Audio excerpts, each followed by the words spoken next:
Doctor N Jayaraj ക്ഷണിച്ചുകൊള്ളുന്നു. കർക്കിടക ഗ്രാമപഞ്ചായത്തിന്റെ 8ാം വാർഡിൽ പണി പൂർത്തീകരിച്ച 2 പ്രമുഖമായ റോഡുകളുടെ നിർമ്മാണം പൂർത്തീകരിച്ച ഉദ്ഘാടന വേളയിൽ ഇവരോടൊപ്പം പങ്കെടുക്കാൻ കഴിഞ്ഞത് ഏറെ സന്തോഷവും. ഒരു ജനപ്രതിനിധി എന്ന നിലയിൽ വിനോദം എനിക്ക് സത്യത്തിൽ ജനപ്രതിനിധി ആകുന്നുണ്ടായിരുന്നു.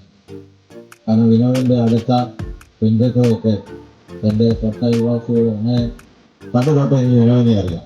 ജനപ്രതിനിധി ആയ ശേഷമാണ് ഞാൻ കൂടുതൽ അടുത്തെങ്കിലും നാടിൻ്റെ വികസന പ്രവർത്തനങ്ങൾ സജീവമായ സാന്നിധ്യമായി.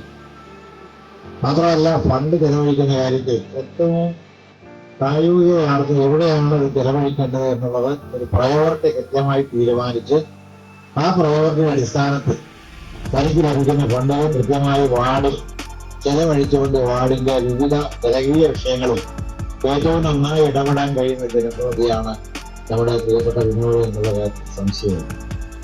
അപ്പോൾ നമ്മുടെ നാട്ടിലെ സമഗ്ര വികസനത്തിന് വേണ്ടി എല്ലാ റോഡുകൾക്കും എവിടെയെങ്കിലും ഫണ്ട് കണ്ടെത്തിക്കൊണ്ട് ചെലവഴിക്കാൻ ആ റോഡ് നിർമ്മിക്കുവാൻ ഞാൻ ശ്രമിക്കുമ്പോൾ എന്നെ സഹായിക്കുവാനായി നമ്മുടെ ത്രിതല പഞ്ചായത്ത് ജനപ്രതിനിധികളും നമ്മുടെ പ്രിയങ്കരനായ MLA-യും സംസ്ഥാന ഗവൺമെന്റും ഒക്കെ കൂടെ ഉണ്ടായിരുന്നത് കൊണ്ട് നമുക്ക് അതൊക്കെ നല്ല രീതിയിൽ മുന്നോട്ട് കൊണ്ടുപോകാൻ കഴിഞ്ഞിട്ടുണ്ട്.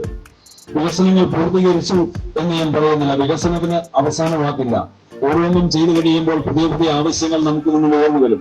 ഘട്ടം ഘട്ടങ്ങളായി അതൊക്കെ മുന്നോട്ട് കൊണ്ടുപോകാൻ എനിക്കല്ലെങ്കിൽ എനിക്ക് പിന്നാലെ വരുന്ന എന്റെ പൂർവികർക്ക് കഴിയും. അപ്പോൾ നമ്മുടെ വാർഡിന്റെ ഒരിക്കലും വികസനം എത്തത്തില്ല എന്ന് കരുതിയിരുന്ന പല പ്രദേശങ്ങളും വരുന്ന പോലെ പുതിയ പുതിയ കാര്യങ്ങളിലൂടെ നമ്മുടെ വാർഡിനെ പുതിയ മേഖലകളിലേക്ക് എത്തിക്കുവാൻ നമുക്ക് വികസനത്തിന് വേണ്ടി ഒറ്റക്കെട്ടായി പ്രവർത്തിക്കാൻ പരസ്പര ധാരണയോടുകൂടി ഈ ഭരണസമിതിക്ക് തുടക്കം തന്നെ ആരംഭിക്കുവാൻ കഴിഞ്ഞെങ്കിൽ കഴിഞ്ഞ 5 വർഷ കാലഘട്ടവും ഒരു സ്വരച്ചാസ്യയില്ലായ്മയുടെയും ചെറിയ സൂചന പോലും ഇല്ലാതെ വളരെ ഭംഗിയായി സമഗ്രമായ വികസനത്തിന് വേണ്ടി ഞങ്ങൾക്ക് 20 പേർക്കും ഒറ്റക്കെട്ടായി പ്രവർത്തിക്കാൻ വേണ്ടി കഴിഞ്ഞിട്ടുണ്ട് എന്നുള്ളത് ഞങ്ങളുടെ ഏറ്റവും വലിയ നേട്ടമായി ഞങ്ങൾ കരുതി.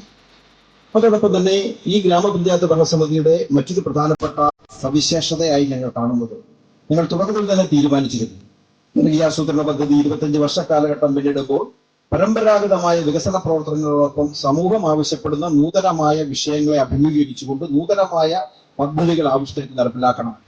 ആ തീരുമാനത്തിന്റെ ഭാഗമായി ഒരു പക്ഷേ കേരളത്തിൽ ഇത്രയധികം നൂതന പദ്ധതികൾ ആവിഷ്കരിച്ചിട്ടുള്ള പഞ്ചായത്ത് വേറൊന്നും തന്നെ ഉണ്ടാവില്ല.